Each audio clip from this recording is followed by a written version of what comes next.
Hello दोस्तों, स्वागत है आपका हमारे YouTube channel DSR study point में। तो बच्चों, आज हम क्लास 11th का जो ज्योग्राफी का चैप्टर नंबर जो आपका होने वाला है 10, जिसका नाम है वायुमंडल में जल, इस वीडियो का फर्स्ट पार्ट डिस्कस करने वाले हैं। चलिए वीडियो करते हैं शुरू। तो सबसे पहले अगर हम बात करते हैं बच्चों, आखिर आर्द्रता का मतलब क्या होता है। आर्द्रता का बच्चों मतलब क्या होता है, हमारे जो वायुमंडल है या एटमॉस्फेयर है ना, इसमें जो जलवाष्प की जो मात्रा होती है इसे आर्द्रता कहते हैं। जलवाष्प कह लो या जल कह लो, नमी भी कह सकते हैं, इसी को हम आर्द्रता कहते हैं। जैसे आपने देखा होगा ओस, जैसे आपको दिख रहा है कोहरा, है ना, वर्षा का होना, ये सारी चीजें होती कि नहीं होती है। तो यही क्या है, एक उदाहरण है, यानी आर्द्रता की ही क्या है बच्चों, एक तरीके से प्रभाव है।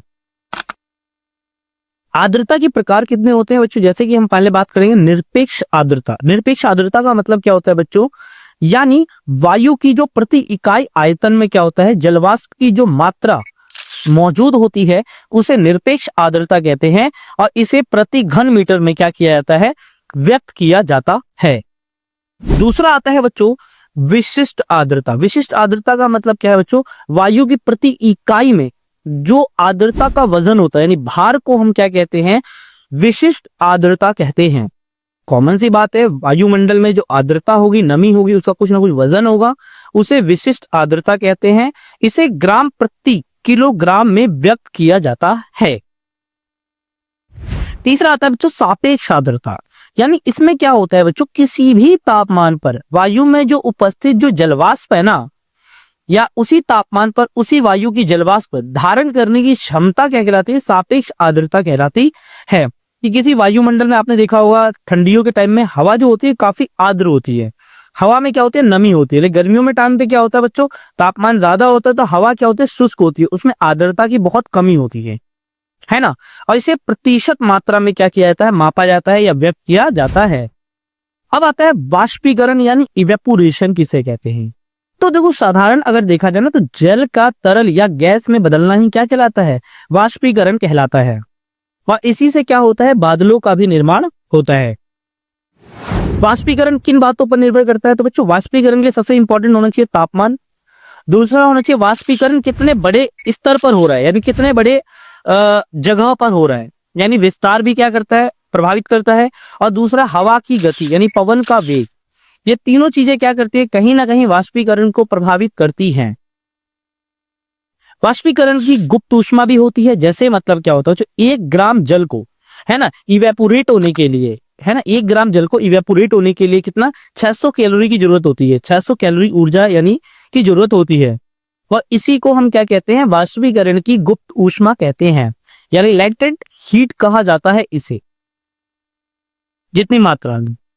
अब बात करते हैं संघनन। संघनन का मतलब क्या होता है बच्चों, कि जो जल होता है, जल की गैसीय अवस्था में, जैसे जल है वो गैसीय अवस्था से क्या होता है, तरल अवस्था में आता है, और तरल से जब वो ठोस अवस्था में आता है तो इसी परिवर्तन होने की क्रिया को हम संघनन कहते हैं। जैसे आपने ओस देखा होगा, तुषार, कोहरा, बादल। जैसे बादल देख लो, यानी होता क्या है कि जो पानी होता है, समुद्र का जो पानी क्या होता है, इवेपोरेट हो जाता है, वाष्पीकृत हो जाता है, तो गैस में बदल गया। आप देख रहे, ये संघनित होकर किस में बदल जाता है, बादलों में बदल जाता है। और जब नीचे गिरता है तो क्या होता है, लिक्विड फॉर्म में हो जाता है, यानी तरल अवस्था में हो जाता है। और कहीं ज्यादा ठंडी होती है तो यही क्या होता है, बर्फ बन जाता है और एक ठोस रूप धारण कर लेता है। इसी पूरी प्रक्रिया को हम क्या कहते हैं, संघनन कहते हैं। एक होता है ओस। अब ओस किसे कहते हैं, आपने देखो ओस जो होता है ना बच्चों, संघनन का ही एक रूप है। आपने देखा होगा दिन के समय जो पृथ्वी है ना, हमारी जो जमीन होती है वो काफी ज्यादा गर्म होती है, और रात के टाइम पे क्या होता है, जमीन काफी ठंडी होती है। लेकिन क्या होता है, कभी कभी पृथ्वी का तल इतना ज्यादा ठंडा हो जाता है ना बच्चों, कि उसको छूने से ना, मतलब एक तरीके से आपने उसको देखा होगा, कभी ठंडी में छुआ होगा, तो छूने वाली वायु का तापमान इतना कम हो जाता है कि वायु में उपस्थित जलवाष्प का संघनन हो जाता है, और वह छोटी छोटी बूंदों के रूप में क्या होता है, पौधों या पत्तियों या अन्य प्रकार के तलों पर क्या होता है, जम जाता है। आप चित्र में भी देख सकते हैं। इसी को क्या कहते हैं बच्चों, ओस कहते हैं। नेक्स्ट बात कर, अब बात करते हैं ओस बनने के लिए क्या क्या परिस्थितियां होनी चाहिए। देखो बच्चों, पहला लंबी रातें होनी चाहिए, जितना लंबी रात होगी ओस तभी यानी बनेगा। दूसरा मेघ रहित आकाश होना चाहिए, यानी आकाश यानी बादल जो होना चाहिए बच्चों, वो बिल्कुल क्लीन होना चाहिए, है ना, मतलब बादल बादल नहीं होना चाहिए आसमान में। निश्चित शांत वायु, यानी आसपास हवा ना चल रही हो, वरना तो नहीं हो पाएगा। और इसके ओशांक का हिमांक से ऊंचा होना, ठीक है, ये चीजें अगर किसी क्षेत्र में विद्यमान होंगी तो ही ओस बन पाएगा। अब एक होता है तुषार, आपको चित्र में दिख रहा होगा। जब संघनन क्या होता है, तापमान के जमाव बिंदु पे चला जाता है, यानी जमाव 0 डिग्री सेल्सियस से नीचे चला जाता है ना बच्चों, तो क्या होता है, ओशांक यानी जो ओस होती है वो जमने लग जाती है और उसके नीचे होता है। तब ठंडी सतहों पर क्या होता है, तुषार जम जाता है। क्या होता है, तुषार जम जाता है। जैसे आप तो देखा होगा कि ठंडियों के टाइम पे पेड़ पौधों पे आपने देखा होगा, आपको दिख रहा भी होगा, इसी कहते हैं तुषार। एक होता है कोहरा। जब बहुत अधिक मात्रा में क्या होता है, जलवाष्प से भरी हुई वायु जो होती है ना, अचानक नीचे की ओर गिरने लग जाती है, तब छोटे छोटे जो धूलकण होते हैं ना बच्चों, उसमें ऊपर में संघनित होने लग जाते हैं।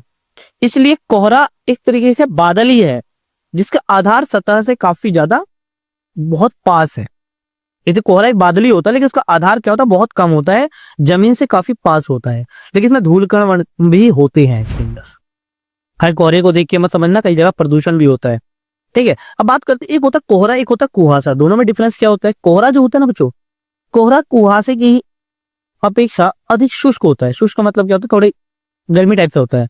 कोहरे छोटे बादल होते हैं जिसमें धूलकण और धुआं भी इसमें शामिल होता है। जैसे अभी दिल्ली में आप देख रहे होगे, कोहरे की वजह से, यानी कोहरा नहीं होता है, प्रदूषण ही एक तरीके से होता है।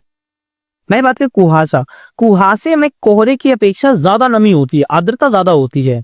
और कुहासा पहाड़ों पर ज्यादा देखा जाता है बच्चों, जिसमें थोड़ी ठंडी भी लगती है, और पहाड़ी क्षेत्रों में ज्यादातर कुहासा देखा जाता है। अब बात करते हैं बच्चों बादलों के बारे में। यानी अगर हम बात करें तो बादलों का निर्माण वायु में विद्यमान जो छोटे छोटे धूलकण होते हैं ना बच्चों, उन केंद्रकों के चारों ओर क्या होता है, जलवाष्प जो होता है ना, इवेपोरेट जो जलवाष्प होता है वो संघनित होने लग जाता है, और धीरे धीरे क्या होता है, बादलों का रूप ले लेता है। अब कैसे बनता है, इसके बारे में हम लोग बात करेंगे नेक्स्ट वीडियो में, कि बादलों का आखिर निर्माण कैसे होता है और बादलों के प्रकार कौन कौन से हैं। तो अगर ये वीडियो अच्छी लगी हो, इन्फॉर्मेटिव लगी, तो प्लीज वीडियो को लाइक, शेयर एंड सब्सक्राइब जरूर करें। मिलते हैं नई